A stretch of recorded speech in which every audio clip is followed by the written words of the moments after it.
the Jeff Meacham Network's Multiverse of Media.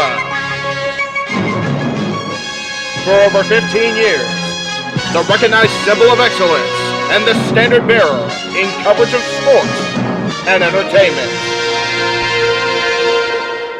The following views are strictly the views of James Hebert and do not represent anybody that works with the Jeff Meacham Network Multiverse of Media or is a part of the Jeff Meacham Network Multiverse of Media.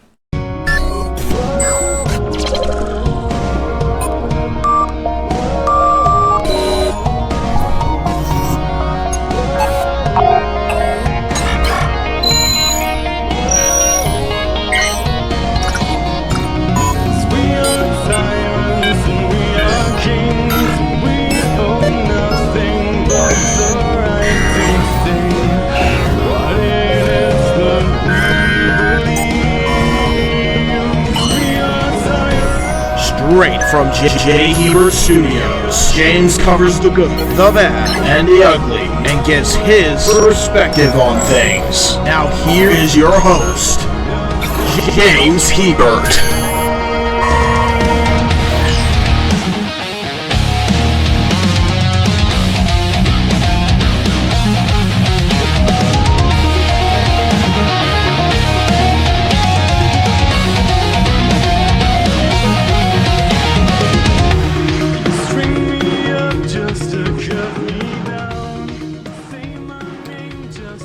Hello everyone, welcome to a JHebert Side that hopefully will be on time this time. I'm hoping. I know the last two episodes were very much late in the game. Reason being is because the documentary takes precedent, so I've been really busting ass on that, so I just haven't had really any time to upload it.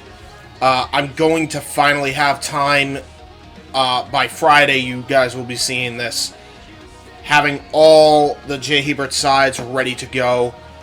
In this case, this podcast is actually being recorded on the 8th. You will actually be seeing this on the 15th, which is going to be on a Thursday. So I'm recording this right now. I'm uploading the other two Friday. I'm actually re-rendering one right now as we speak that I recorded in January. So again, I've been kind of slacking on the uploads. The reason I'm doing it now is because obviously, man, has the landscape changed. In some aspects for the better, in some aspects for the worst. We're going to talk about all of it. I wasn't planning on doing that under any circumstances. Just to clarify, because I even said in a tweet we weren't gonna really be talking about it. But evidently already shit's hit the fan, and that really can't be ignored anymore. So we're gonna be covering it all. I'm gonna cover the Vince McMahon stuff. I'm gonna cover the Rock stuff with Cody. I'm going to cover the Scott Demore stuff, which literally it just happened last night. And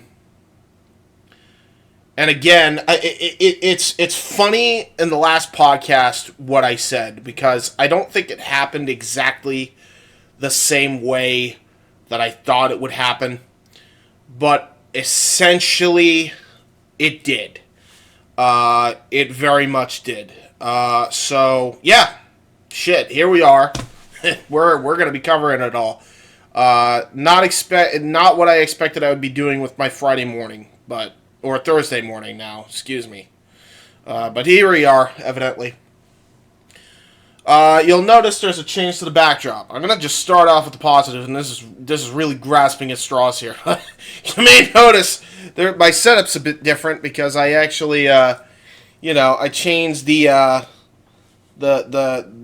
thing here. Like, I actually changed everything up here because the setup fell, because I was a moron and didn't use Scotch tape to tape everything up to that.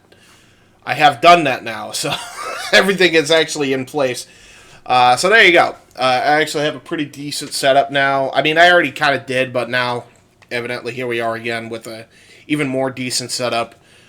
You'll notice the Young Bucks are no longer involved in my setup. I actually have them kindly holding my second monitor where they belong, under my metaphorical boot, quite frankly, with how they run their goddamn business over there.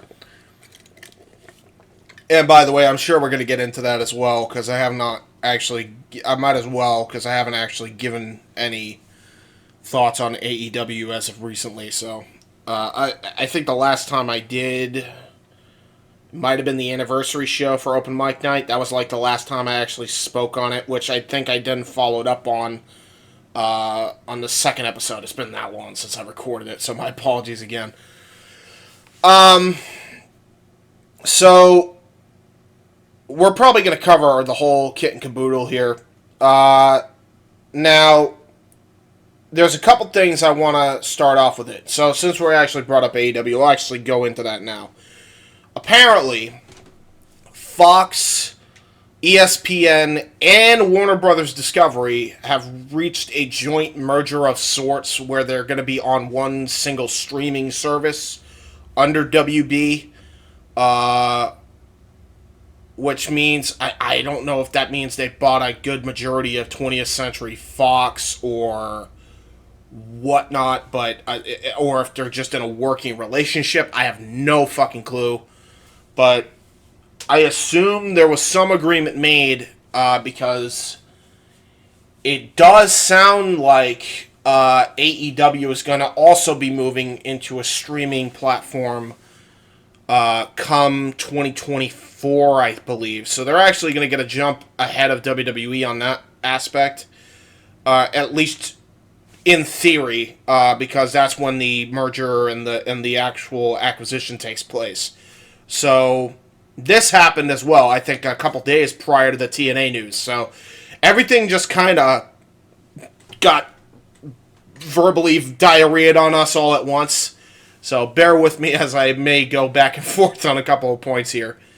I think AEW is in a good place. Probably the only company that is in a good place, only because they're still going to be with Warner Brothers Discovery, and they may actually have more eyes on it by the time this deal is said and done, and they'll still have their network with TNT and TBS. What that means in the future, I have no effing clue. I don't know how they're going to manage their streaming platforms. I don't know if they're going to be working with Fox or Discovery or ESPN for, special shows, which they probably ought to do at this point, because quite honestly, I think that would be the best use of your partnership there, is to try to get your program on bigger platforms, even if it's on a monthly basis. So again, we'll see what happens there, but yeah, it's weird. It's really weird where we're at right now, because the industry is moving at a rapid pace of change that I don't think any of us really expected us to kind of get hit and lumped over the back of the head with. And now AEW seems to be following suit in that change, in a good way for them at least. So that's good news as well, to a degree. Even though I think that, they still fumbled the bag in the long term. And the CM Punk issue could very much drastically impact their relationship in the long term. Even if there's no effects right away, I think that might have a factor soon. I would still be worried about that if I was them, considering the fact that the guy that you originally had to be the star of this TNT show is no longer there anymore because your fucking EVPs ran him off. Regardless of the reasons, I mean, things could have worked out if you actually gave enough of a shit. You didn't. And yeah, I mean, it's just nightmarish, really. So, yeah, I would still be concerned with that. That's my only... if I'm an executive, put it this way. If I'm in the role of an executive for a television broadcast, right, like TNT, I'd absolutely look at that. Case in point, when TNA finally pulled the plug on Spike, or Spike, sorry, vice versa, Spike pulled the plug on TNA The reason being is because they hired Vince Russo on the sly, and he was essentially running the TV show day to day. It's very similar to that. Your EVPs caused this whole issue, this whole debacle, supposedly. Both sides did look good, but at the end of the day, you promised them something you could not deliver on. Now, whether they just don't blame Tony Khan and let that slide or not, who the fuck knows? But it's still a concerning question. That might be the one thing that prevents them from having good relationships with any of these companies. Especially if fucking Fox wasn't dealing with Vince's tomfoolery. I can't imagine them working well with TK. So there is that issue. But otherwise, it looks good on the surface. It does look good on paper. I hope the company actually, grows from this expansion into streaming while still staying on TNT, TBS, where they named their fucking championships after. Because they gotta have a continuity problem if they don't do that. I'll tell you what's not good. And speaking of TNA, great segue. TNA's president, Scott Demore, was fired a couple days ago. You guys have all seen the news with that.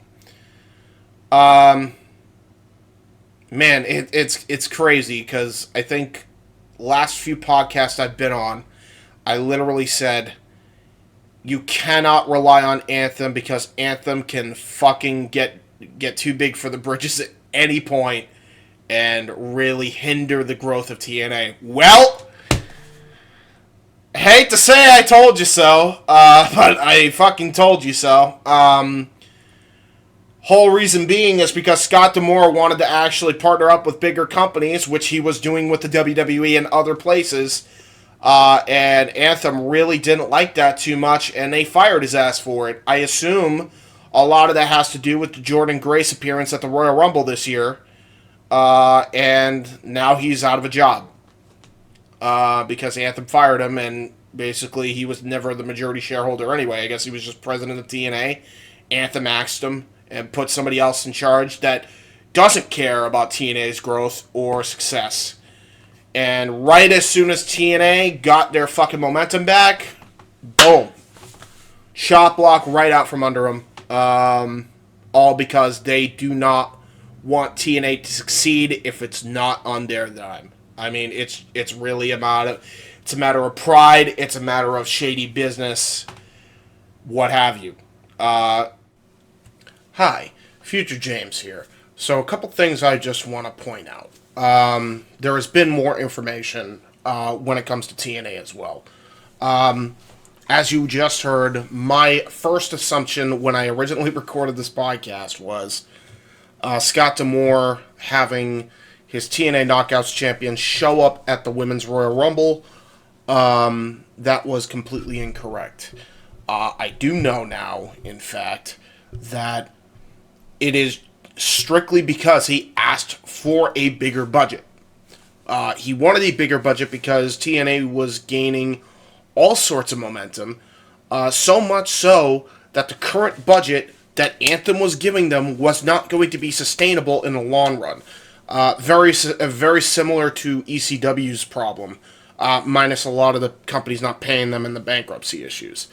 So it's very similar to that.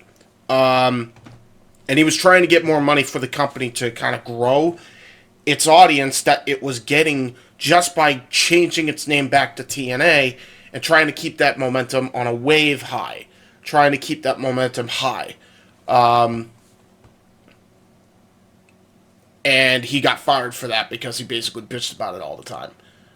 I don't know which is worse. I'm gonna be real with you. The fact that I thought he got fired because he ended up having WWE promote TNA, or the fact that, he got fired because he wanted a bigger budget and Anthem didn't want the bigger budget. And now you have a bunch of wrestlers, using the hourglass shit and basically signifying, hey, my time's up and I can't fucking wait to get out of here. which is a goddamn shame because a lot of the talent that is doing that, I don't blame them in the slightest. But fuck me, man. There's some highly talented names that any company that gets them, they're going to be a lot better off for them having them on the roster.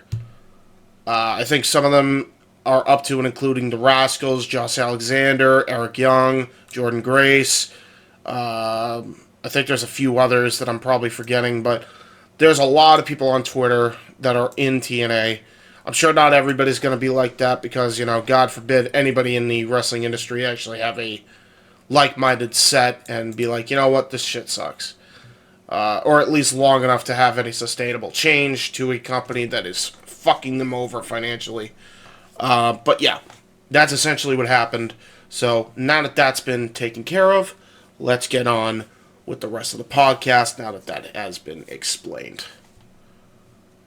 And just to clarify, by the way, I recorded that back in like a couple weeks after... No, it was a couple days after the news broke, I think. So just keep that in mind as you hear me talk about it.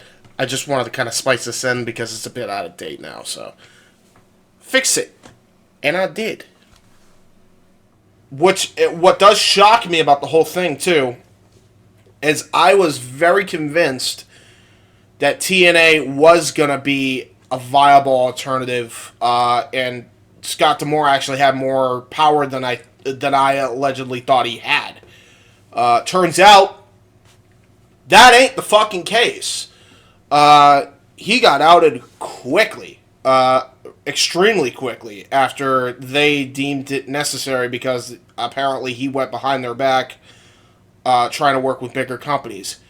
Now, bigger companies could mean various different things. I mean, they may have agreed to New Japan, but they didn't agree with WWE. Maybe Anthem was the one that had an issue with maybe them wanting to work with AEW. That could also be a huge factor. It does make you question now, why would you get rid of Scott Demore when he is working with other wrestling companies to expose your product to different markets in the wrestling industry? It just seems so ass backwards, and this guy was literally about to take this company off to new heights that it hadn't seen in years. And you cut his legs off all because you didn't want to fucking... Like, that's really how it looks. The company, Anthem, did not want TNA to succeed without their fucking input, so they fired the guy that went behind their back and said, fuck you, we're putting this guy there. Now, for those who are wondering, well, why didn't they have an issue with Mickie James... in when she showed up at the Rumble, Mickie James was never under contract. So even though she showed the championship, it wasn't that big of a deal because she wasn't signed anywhere else. So legally, she could have taken that championship anywhere she wanted. And she brokered a deal with Vince McMahon, who was in charge at the time, to show this fucking belt or you're not getting me. And this is right after she got fired by, having her, and unceremoniously her shit being shipped back to her in a trash bag. Mark Carrano style, who is now also on the outs with the WWE, by the way. So, that's the reason that's the case. For those who are completely confused on that little tidbit of information. Again, that's really as simple as that. They didn't have any legal say. That title could have been anywhere they wanted it, because she was not technically under contract. She was working per date appearances at that moment in time. Right after she had a Royal Rumble appearance, I think she signed another contract, and she signed back with Impact. But that's the reason why I was able to work in 2022. 2024 was a whole different scenario. You'll notice they didn't do it last year, but they did it this year. Jordan Grace is under contract. She signed a brand spanking new contract not even that long ago. And, they got exposure. in WWE for that. Apparently, Anthem did not like that too much, and they got rid of him. Now, this very well could be the case of, well, maybe the guy agrees with what Scott Demore is doing, and he thinks he could take it to even bigger heights, and he just said, you know what, I'm going to step away. I'm burnt out or something. This is very hard to do. I want to be a fan because ultimately I'm a fan. Maybe that's the case. So he said, you know what, Anthem, go right ahead, right? Pick somebody else. And that's why it came as a shock to anybody, but I highly fucking doubt it, because even the most closest to Scott Demore is completely, they were taken completely off guard by this. Which is very, very concerning, because usually when shit like that happens, that means shit hit the fan with management, and they didn't like what Scott did. And you can only assume what that rogue mentality they may have had might have been, whether it was them going to, you know, them having their product on WWE television, or him trying to broker a deal with bigger wrestling promotions. I have no idea what the fuck they were planning to do. And apparently, neither does Anthem, because they clearly don't see the diamond mine that they could have in a rejuvenated TNA back on television, and now they just fired the fucking guy that got this fucking brand back up from the depths of hell, and then they just want to fucking get rid of him. Like, they had their most successful show in Hard to Kill in, what, years? And then they just fucking fire him for bullshit reasons. And it's very infuriating. If you are a fan of TNA, this is the news you did not want to hear months ago. And I literally said this on the last podcast. It only takes one fucking bad egg to fuck everything up. It literally takes one bad egg. I know from experience. Okay? So, the fact that this happens now, you know, it validates my point even a little bit. Even if I was wrong in what I thought was going to happen, still happened. And even more so than I even expected. So that's a damn shame for TNA. I don't know. Maybe this guy agrees with a lot of Scott Demore's philosophy. Maybe he'll hire him back as like a vice president role. It's very early on to tell what the hell is going to happen, but it is cause for concern, especially if you're working for that company. If you're Nick Nemeth, you're concerned because you just signed a fucking on the dotted line with Scott Demore. You know? And it's a goddamn shame. It really is a fucking shame. Because, you know, TNA had a great show with Hard to Kill. And now, the president just got fucking ousted. He's gone. And I'm like, what the fuck?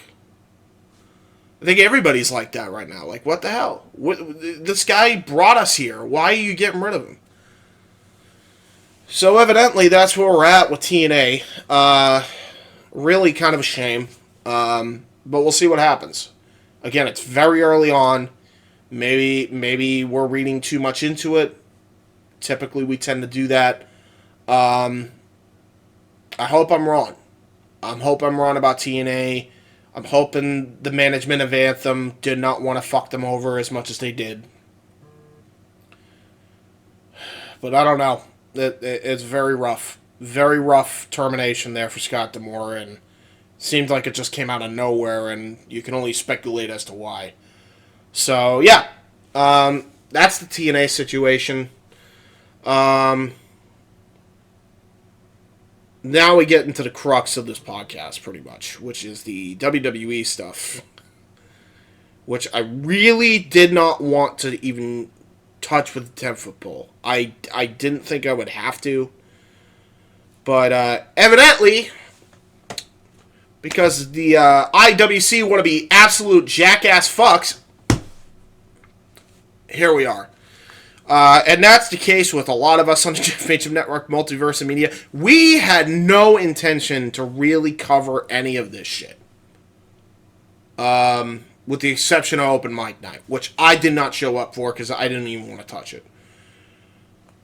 But now, things are not looking too great when it comes to WWE. Creatively and from a legal standpoint. Now, I do want to say, it is very early on with a lot of the stuff that happened. We're not going to know the full truth of the Vince McMahon stuff. We're not going to know what the hell they got going on creatively until probably after Elimination Chamber. And I feel like a lot of fucking fans jumped the gun very quickly. I'm just going to straight up say that right out of the gate. Okay? Give it some time before we just say, oh no, they're fucking Cody over. And also give some time to see where this investigation goes as well. Because we know Vince is not coming back either way after this. Look, people got to consider this. Brock Lesnar is no longer with the company. CM Punk is injured. That was two of the biggest marquee names gone from the card. Instantly. Just not there. So, that's really all there is to it. I mean, CM Punk was slated to fight Rollins in the main event of Night 1 of Mania. Cody Rhodes was going to be the guy to fight him on Night 2. That's what was going to happen. And then shit hit the fan. Therein lies the issue, right? Now, there's a very good possibility that they could have done a triple threat for the World Heavyweight title. And then Cody wins that in the main event of Night 1, and then main event's Night 2 against Roman. Or maybe they fucking do it where the World Heavyweight title's the semi-main, and then they have the Rock versus Roman title match on Night 1, and then Cody fights him on Night 2. I have no idea where they're going. I'm going to wait and see what happens before I even make a full-on judgment call. Okay?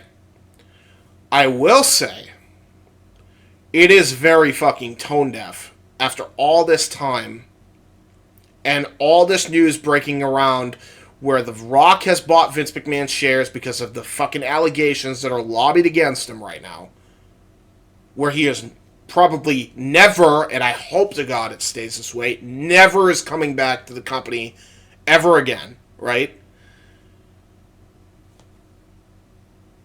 And he took his position, pretty much. And then you're going to book this, segment on SmackDown, and what the fuck did you expect was going to happen?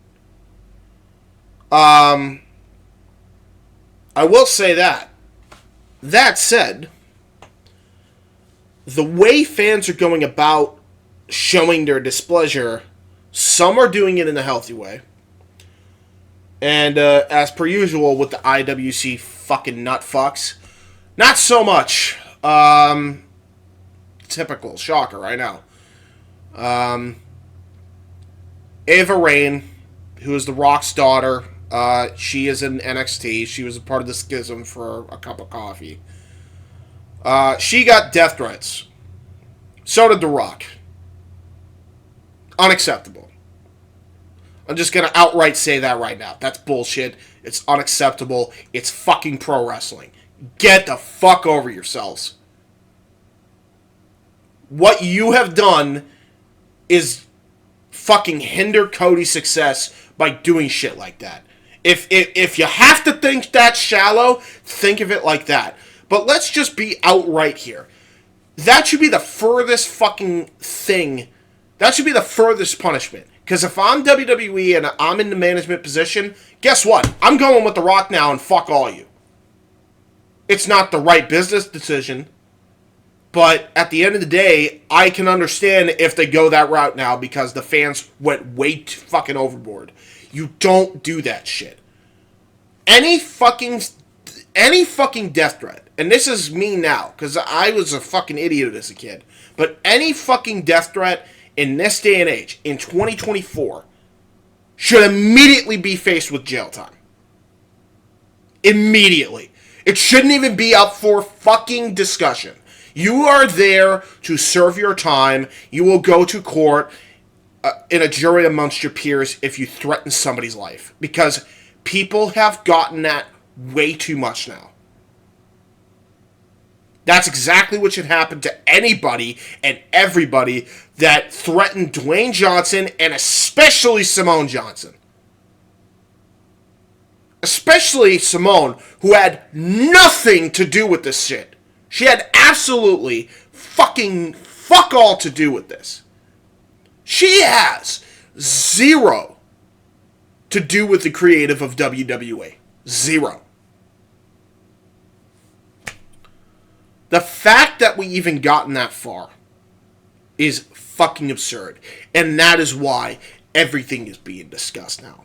Because we don't really have a choice, and we need to give the context now. I'm sure I saw JJ did it. I'm sure Jeff did it on Talk Wrestling. And I saw Noah, and hence the reason I even did this video, did it with ATW View on his channel. So literally everybody in the Jeff Meacham Network Multiverse of Media has had to cover this, especially recently, because some group chats that we are involved in apparently are very toxic when it comes to these discussions. And it is very frustrating as a fan who wants to see this industry grow, and then you see fans like this making us take 2 steps back. It's so fucking aggravating. I can't even begin to tell you. So, outright, don't agree with that. It's not fucking necessary. And, by the way, let's also discuss this fucking issue. You want to go to the crowds and say, boo. Right? If you already paid your ticket and this happened and you do not like the creative direction, fair fucks. You have every right to go into that crowd and boo them. Boo the creative. Boo Rock, who is the fucking head director now of WWE. We might as well call him the chairman. He just doesn't have that title yet. Right? Fair enough. Absolutely fair enough. Especially when you consider Ari Emanuel and his other fucking side piece. I don't even remember his name. Vouched for The Rock to get that main event spot, right? Absolutely fucking boo him. Totally. Totally valid. That's fine. I do not understand how you do the fucking most extreme thing with Simone Johnson and Dwayne Johnson. Like, that's gonna fucking change their mind. If anything, it's gonna fucking reinforce to stick with that fucking plan now. Right? Especially with The Rock. He's probably thinking old school is like, well, I'm getting heat again. Might as well fucking suck it up for all it's worth. Right? That's exactly what's going to happen. Even though it's at this point it would be go away heat. Rightfully so with a lot of the people. But then, on top of that, more fans that are angry about this situation actually buy more tickets to these events. They buy more. They buy more in bulk. Go to these fucking events, Raw, SmackDown, all this shit. You're buying more tickets. And then on top of which, by the way, you are buying more merchandise. I couldn't give a fuck if it's Cody merch. I could give a fuck. Why are you giving these fuckers money? What are you doing? Like, what the fuck? Why have we completely lost the plot here? If you don't like something, do not support it. Don't fucking funnel money to them. Don't fucking fork up the cash to go see it. Speak with your fucking wallet, people. Death threats ain't the answer. Buying Cody's t-shirt ain't the answer. Going to the events to boo The Rock is not the fucking answer. Speak with your fucking wallet. What the fuck are we doing here?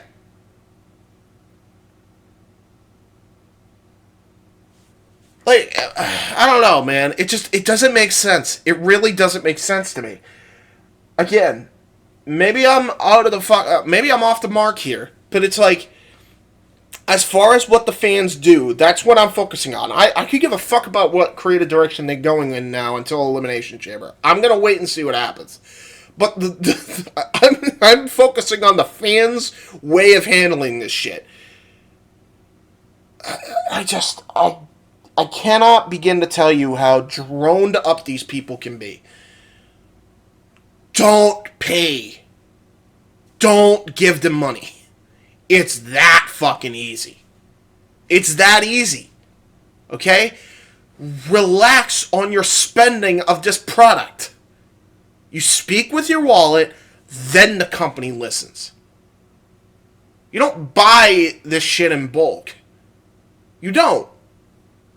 Now, granted, people are probably just going to the events because they know Vince McMahon is gone. But, like, I feel like most of the people that are angry are still going to these events. And this is their way of supporting Cody and booing and not showing The Rock. They're all making money at the end of the day, so it don't matter to them. Let me tell you folks something. If it didn't matter after the Yes movement, and yes, they gave us that WrestleMania moment, they made Danielson the fucking champion.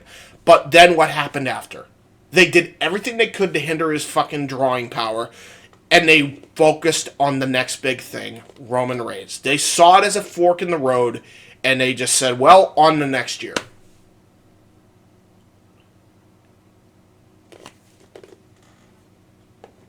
What caused Seth Rollins to get that Money in the Bank? People said cancel WWE Network. People actually did cancel WWE Network. The fans spoke with their wallet. There was no option. It was so bad, if you remember, that they were doing that $9.99 debacle where they were having the WWE Network, I think, free for the next month. And they did it for like 6 months after that. And they had to basically rely on ad revenue to break even. Like, that's the reality of what happened that year. And it worked. Because Roman was not the champion. Rollins was. And they fucking bungled that bag as well. Creatively, but still wasn't Roman. The fans spoke with their wallet. The fans made their voices known by not paying. The problem really comes down to is I don't think there's a lot of people that are going to give a shit too much because it's just they think The Rock's back, so fuck it, right? And now, because The Rock's daughter got fucking threatened and so did him, you know, now the fans, there's going to be a fucking divide naturally because, you know, it's just common sense. The opposite reaction is going to happen. And now fans are like, we want Rocky for the main event as opposed to we want Cody. And now it's a fucking divide. And the fans caused that divide. The fans that went too far, that is. And then on top of which, they're going to keep paying merch and fucking going to these events any goddamn way. That's fucking dumb. The wallet's a powerful source to speak with, okay? Use your lack of money and your lack of donating to this product to really let them know your displeasure. It's not that it's not that difficult to fucking wrap your head around. If I can do it, and I've been doing it for years, you sure as hell can. Hell, fucking Paul Heyman, of all people, said it, and that was a really bad idea, by the way. I don't know what the fuck he was thinking there, but he literally said, if you don't like it, don't watch it. It's that simple. Do not give them your time. Do not donate your money. Speak with your time. Speak with your money. That's it. It's that fucking easy. Like, I don't understand how fucking... This is why I don't watch Wrestling Weekly anymore, is this bullshit. This is the type of bullshit that goes down. Hell, I literally said, and I'm not going to actually pull this up, by the way, but I do want to... oh, fuck, I just realized. Hold on one second. Stop. Cancel. Alright, there we go. Cool. I'm going to just read the tweet I sent out on my Twitter. I actually pinned this shit on my Twitter. You can see this now on my Twitter as we speak. If y'all wonder why I don't get invested in wrestling, remember these words. look at the bad news, blame management, turn social media off. It's pretty much as simple as that. I really should have also said blame the fans that took it too far. I should have added that on the tweet. I wish I actually had the edited feature, but, fuck me. Oh, well. I think I wrote that before I saw that The Rock's daughter was threatened, to be fair, because I was actually avoiding it like the plague at that point. So there is that. I think the timeline and when I posted that actually makes sense, right? Because I think the news broke that day, and then I found out pretty soon after I posted that tweet. So, again, I blame the management or the fucking fans that take shit too far, and then I logged the fuck off, Final thing I want to just make a bit of an update thing on. A lot has happened. Very good things have happened when it comes to the Cody, Rock, and Roman storyline since I recorded this. I will not be getting into it in this podcast, but I will be talking about it in a future podcast. Most likely, episode 12 is when that is going to air. Be on the lookout for that. But, yes, I'm well aware of everything that's happened. It will be discussed. Most likely after the James Somerton follow-up. After that podcast, it'll air the day after that one. So then I should be all caught up, and then we'll be going to once a week or once every 2 weeks. We'll see what happens. I'm going to take my time with this, but I figured at least we have content, and I just kind of want to get it all out of the way now instead of having to just re-record the whole podcast and record a whole new section.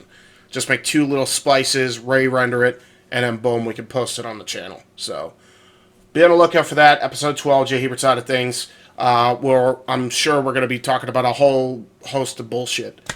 Stay tuned. Man, I don't even want to see what the fuck fans have been saying defending Vince, which I guess we'll just get into that now. I really had no intention of covering this, but all I will say with Vince is good, because this has not been a secret. We've known he's been that much of a pig for years. It's really not a secret to anybody at this point. Now it's just been basically confirmed. Now, we still got a whole trial to go. And billionaires have money to fucking bail themselves out of crazier. As unfortunate as that is, that's the justice system for you. Usually the man with the most money usually is able to bail them out, but something tells me with the government getting involved, I very much doubt that. So, we'll see what happens. We still got a federal investigation pending for him. We got, Vince McMahon doing his thing with this lawsuit. And now Johnny Ace has basically been a rat and turned on him and say he was a victim as well. So, Johnny Ace may be the final nail in the coffin for Vince because he doesn't want to fucking be lumped in with this, even though he absolutely was. And he knows he was. He just is trying to save his marriage and trying to save his whatever fucking little career he has left in the industry. Which ain't much, by the way. So, look, I mean, we'll see what happens. But I've seen what he's done. I've heard of the horror stories. I've heard enough horror stories that are similar to this that make me believe it can't be anything other than true. And those are my words. That does not reflect everybody in the Jeff Meacham Network Multiverse of Media, so let me get that out there right now, even though I have a fucking disclaimer. I'm just going to say that right now. There's too many similar stories. Literally saying similar, if not the same exact problem with him when it comes to this particular situation. And, other situations she called them out for, I think Control was one, right? I'm not even going to go into the depths of that lawsuit because trust me, you don't want to hear it here. It's fucking gross. I think Open Mic Night covered it. If you want to know what the fuck was said, go. You can hear it from there. I don't want to get into it because it turns your fucking stomach. But control. He's a control freak, so much so that he gets off on controlling people. That's a big thing. That's a big problem. And how many times have we heard that over the years? I mean, we've been hearing this shit for what? The last 15, 20 years? We've been hearing this shit since 2001. We've been hearing this shit since probably a little bit after the fact, because he at least had some popularity back even after the invasion flopped. But, like, you know, shit. He gets off on controlling people. And he gets off on controlling the industry and the narrative. That's the truth. And, you know, I think more and more people are starting to kind of realize, Jesus, I've been a sheep for this guy for a long time. What the fuck am I doing? I can't defend this guy, you know? And there's so many stories that are similar to that. It's just like, yeah, you know, why wouldn't you believe it? Now, granted, it very well could be it's not true. Or at the very least, a lot of it's fabricated. Even so, what the fuck is he doing in a position of that nature? Like, doing shit like that. Like, you don't do that. You know? And he's done this with more than one person, allegedly. And he has controlled people in other ways that weren't sexual. I mean, he's very abusive. Literally, Baron Corbin gave a whole story about how Vince bullied him, basically, backstage, and he had to excuse it as, like, oh, he's just joshing me. That ain't fucking joshing you. He's fucking assaulted you. And you let it happen because you don't want to lose your job, because you're scared about losing your job and not getting work anywhere else. Which, in reality, I mean, Corbin probably fucking could, by the way. People say he's a bad wrestler. He's actually probably one of the better workers in the industry. And the more I've seen him on NXT, the little I have seen of him back down there, the more I think he's kind of reaffirmed his place as he's not a fucking pushover and he's not just some jobber. You know? So, but the perception, and especially with Vince, is that he is that way. And I mean, look at how they treated him creatively, so much so that it became political. He did not want to take the heat for WWE doing awful, so he you know, in 2019, so he put the fucking blame on Corbin on screen. Like, it's just like, you gave him a death knell because you did not want to take the heat. Even if it's somebody on his roster, he'd throw fucking heat on him. And that's just more and more, just like, you got to be the company guy, you got to do this, you got to do that, and then just squeeze it out of him. And what's like the fucking one thing that people always say when they're done with a stint in WWE? I was exhausted. I was mentally checked out of wrestling for a minute.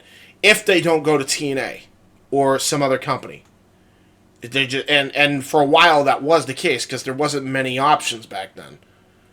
They just didn't care and they didn't want to be involved. And a lot of those people from the Ruthless Aggression time period, they fucked off and they hadn't really gone into wrestling since. Maybe very few did in the industry, in the indies. But, like, not many. And I think it's good and I think it's better for everybody that he's gone. And I hope it stays that way this time. Because he shouldn't have even been allowed back in the fucking first place. Literally, the only reason I watched the Royal Rumble was because he was gone.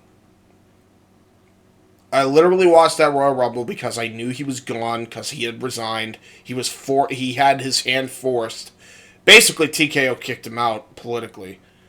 Because Slim Jim threatened a lawsuit, or threatened to walk out of WWE and suspend their relationship with them.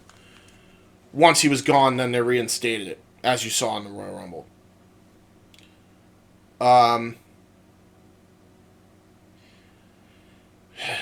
Like it's really rough because I'm focusing on the whole picture and not just this one poor woman that got really hurt by Vince.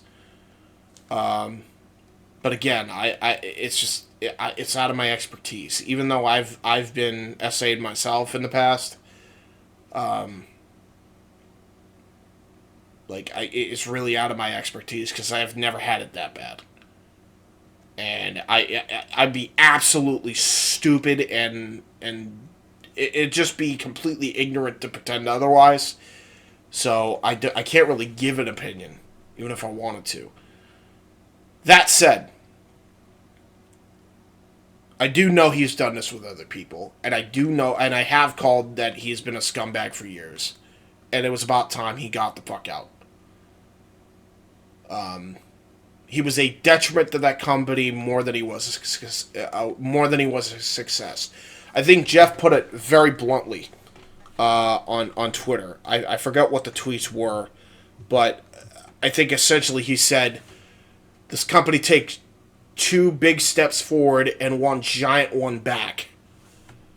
This guy continues to be a hindrance to the company, I think was essentially what he said. And that's fucking A. Jeff was so on the money with that, because it's true. And the more we find out about it, I think the more that's going to ring true. And, you know. It's a shame it had to really come down to a poor woman getting this hurt for it to go down, allegedly, if it did happen. Right? It's rough. It's very rough. And yeah, I mean, Noah and the others did their ATW view impromptu because they are fucking scared. And a lot of people are for the future of the industry. And I think that that's valid. A little bit valid, you know? Because at the end of the day, we're all fans of the sport. We want this industry to thrive. We want this industry to succeed. You know, I want this industry to be good. You know, and I think a lot of people want the industry to be good. It just... I think the moral of the story, really, on this podcast, on this hour-long podcast, this actually might be a very short one, because I don't really have much else to talk about, really. Actually, there is one thing that's kind of in relation to this that I did want to get off my chest. But I think the moral... We'll get to the moral in a minute, actually. I'll talk about that in a second. And then we'll talk about the big moral. But... Here's a great example of this, of what we know now. And when I saw the criticism, I was very disheartened. Tori Wilson, she gave an interview with Chris Van Vliet not too long ago. I don't know how many people have actually paid attention to this. I saw this, right? And it's Tori Wilson.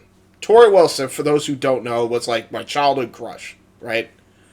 I always thought of her as like, basically when I was a kid, a goddess, for lack of a better term, really. She was a smoke show. She was beautiful.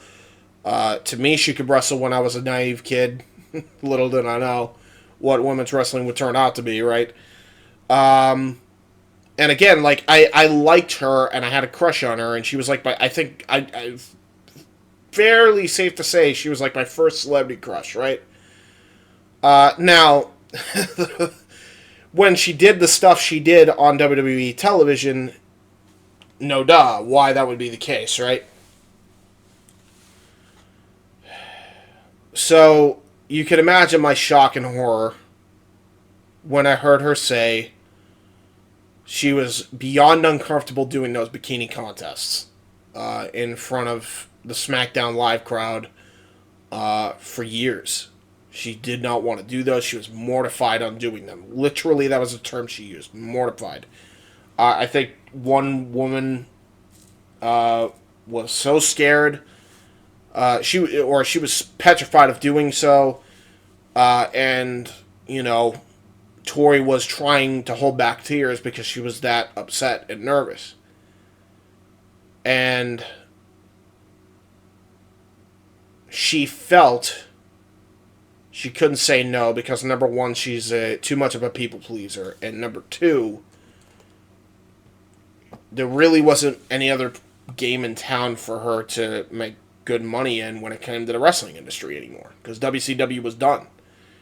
And it's crazy because I was watching WCW and she wasn't doing half the shit she was doing in WWE.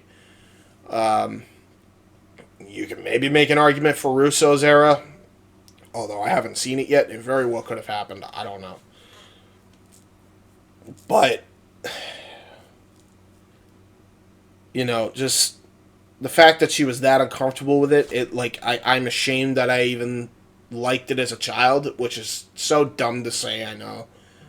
I mean, when you're a kid, you don't know better, right?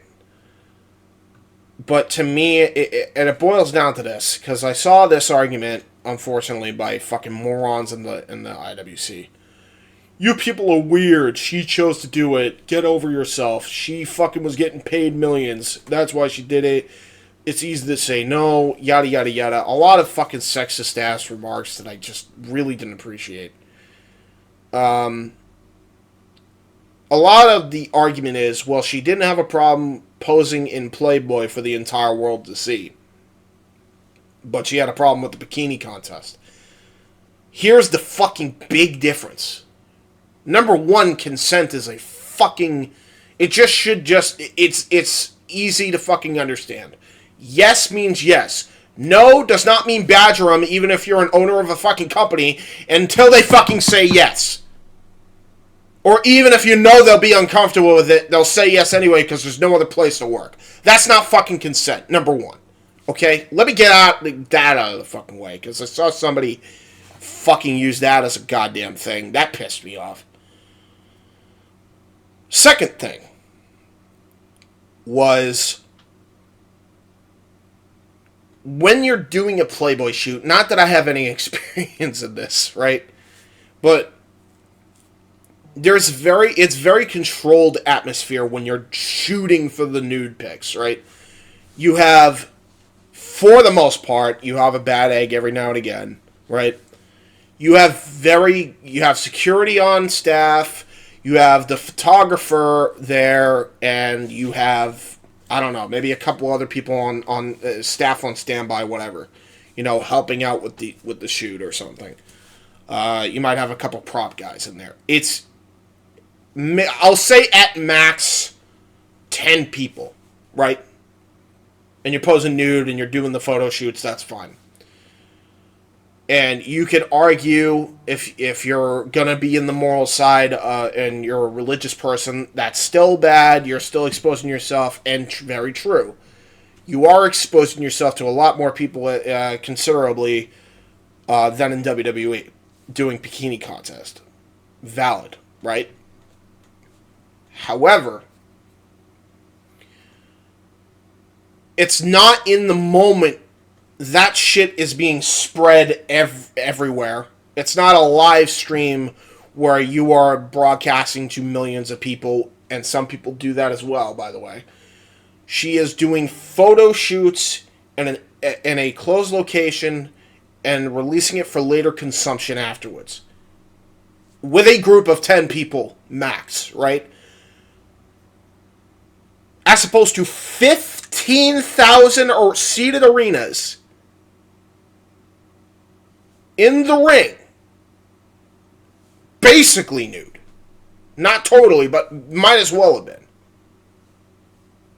Yeah, no shit, that would be fucking mortifying. I cannot fucking understand how people, and a lot of people were trying to fucking use this, and it's like, well, this age well with the timing of Vince's stuff. Look, that very well could be true, but it's also two different situations. And yes, the fact is, did she say no at the time? Should she have? Absolutely. I'm not going to deny that. I agree with that. But here's the facts of the situation. And she gave these, at least her truth, on Chris Van Vliet. She did eventually say no to 2 different things, one of which was hard-pressed, and that was to do a Playboy pay-per-view where she basically would have, I don't know, like, it's basically softcore porn. Let's call it what it is. It would have been a softcore porno. And Vince was the one that was hard-pressing her to do so. And she said no. I don't know if it was Vince. Allegedly it was Vince. It may have been Mark Carrano or Johnny Ace. I have no idea who it was. But I want to think it was Vince. Again, I could be wrong on that. I think she said Vince. She had to tell Vince no. I will not do this. The fact is she did say no to those things. She did eventually call it quits and not want to come back for a very long time. And it wasn't until she answered a phone call for the 3rd time by Mark Carrano to accept an induction into the Hall of Fame where she's like, yeah, sure, and got caught up with the product on a semi-regular basis. I'm sure she's pretty much where I'm at right now, especially with the news going on right now. I can't understand why people do not have empathy. Even if you can't fully understand it. Even if you don't agree with it. Just the heartless amount of comments of just, insert foot in one's mouth. Or bend over, put ass in fucking mouth. And just shit all over. Just give a verbal diarrhea as well of opinions that just don't need to be fucking shared. Now, granted, it's like, well, she was the one who fucking shared the opinion, so equal opposite reaction, freedom of speech. Fair enough, but it's still very rough to see that there was just not a single ounce or very little remorse from most people. And it was especially egregious on Facebook, by the way. Facebook is a fucking cesspool. There's a reason I'm not on any Facebook community posts when it... Like, I left Facebook months ago before I even said I was done with pro wrestling entirely. Because Facebook was a goddamn dumpster fire when it came to pro wrestling opinion. It was a fucking dumpster fire. I said this tweet, and I'm just going to read it because, again, I want to make it very critical. This was my take, and I had empathy for the woman. I fucking don't even know where it would have been. Jesus Christ. Oh, that's right. It was in my fucking replies. Give me a second. My apologies, folks. Right here. Somewhere around here. There it is. Tori Wilson, I added on Twitter. Her ad is Tori11. If you ever see this, I'm sorry. I used to have a crush on you when I was a kid. And after these segments, a kid after those segments, the bikini segments, the bikini contest segments. And the more I think about it, the more I can't stomach. If I had any part in you getting PTSD, I'm so sorry, especially because I have it myself. Actually crying right now. I legitimately was in tears that day. That was posted on February 1st. This really hurt. This really hurt to hear that. Because she is like a sweetheart of a person as well. I felt bad. And, I can't control how I feel. And I guess other people are entitled to their feelings on the situation. And maybe I'm just, stifling what they think is their truth. But to me, it's just what the fuck, man? It's not cool to not have empathy. Even if you don't understand it, at least have a little bit of empathy. I don't get it, man. Anyway, yeah, it was a rough one. That was hard to stomach again, and yeah, I was just kind of over it. And I think that covers everything. I think moral of the story is, have some common respect for certain people. Stop threatening people, because it's going to do the opposite effect. And just use common sense when it comes to situations you are displeased with. It is not that hard to fucking figure out. Do not buy into the product. Do not comment on the product. Like, I've avoided the shit for months up until the couple JHebert Sides I did. Literally, the first episode back was, which is re-rendering now, was the poor guy that was getting assaulted and berated online. I forget his name now, off the top of my head. But it was a YouTube story, right? Now I'm talking, wrestling again on the second podcast. Just don't give it attention. Don't waste your time on it. Don't give money to it. I don't understand how hard that is of an idea that is for people. I think there was Lormans said something on Twitter. I think that's how you pronounce his name. Like, if you are threatening somebody's daughter over professional wrestling creative, then you need to get professional help. It's pro fucking wrestling.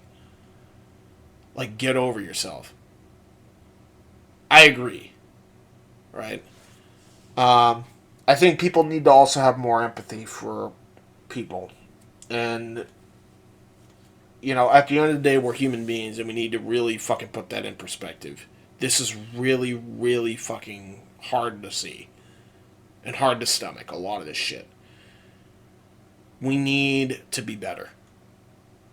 We need to have empathy for people, I think, going forward. And we need to handle things in a much more rational fucking way.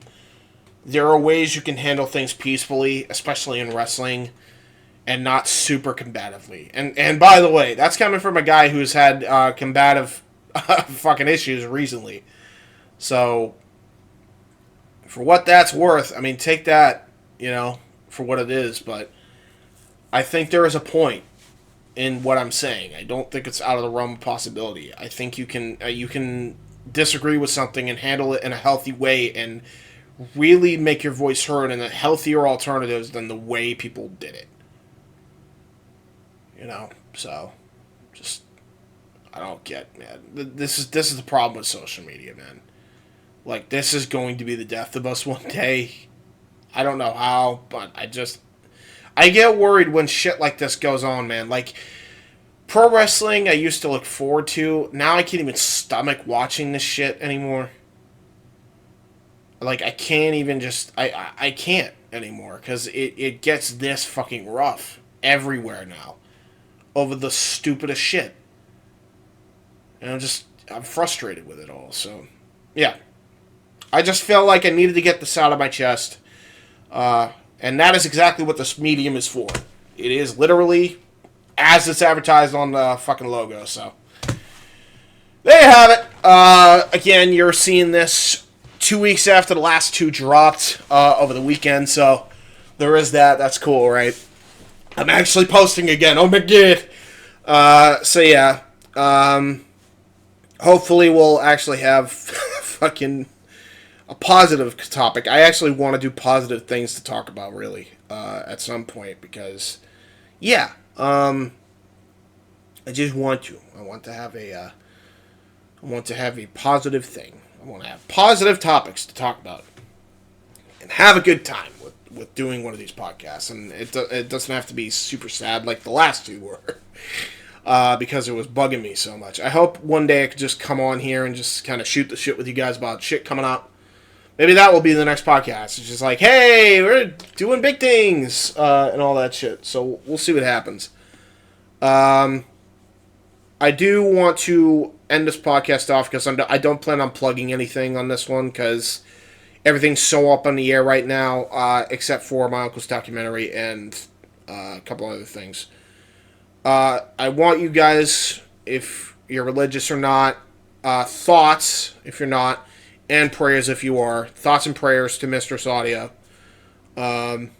She is currently getting her heart monitored right now, and I'm not going to go into super long detail as to why, but it is a family matter, and she is just concerned and just wants to make sure everything is A-okay with her vitals. So please be keeping her in your thoughts and prayers. I think by this point, she might be out of the hospital by now. But yeah, just keep her in your thoughts and prayers anyway. I already kind of had people that I knew that I'm still close with to give the thoughts and prayers to her. So yeah, either way, just thoughts and prayers anyway in the future. So there you go.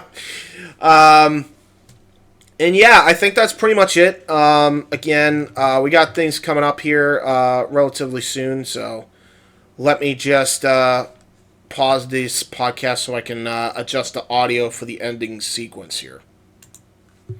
All right, so here we are.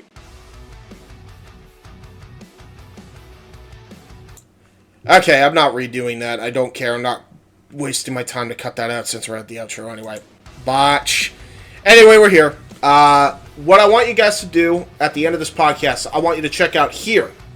I want you to check out the Open Mic Night Highlight Reel Best of 2023, which I worked on and finished up in mid-January. And I want you to check out the documentary trailer from my uncle's documentary coming out very soon on GarryHebertHockey.com. Is it .com? I don't remember. Website will be in the description, I'm sure, of the actual name of the... I think it's GarryHebertHockey.com. And it will also be on his YouTube channel, Garry Hebert Hockey. I'll link both of those in the description. And you can check this out. You can check that out. Please give my family on the Open Mic Night side and my actual immediate family some love. And until next time, we'll see you on the JHebert side. Peace out, everyone.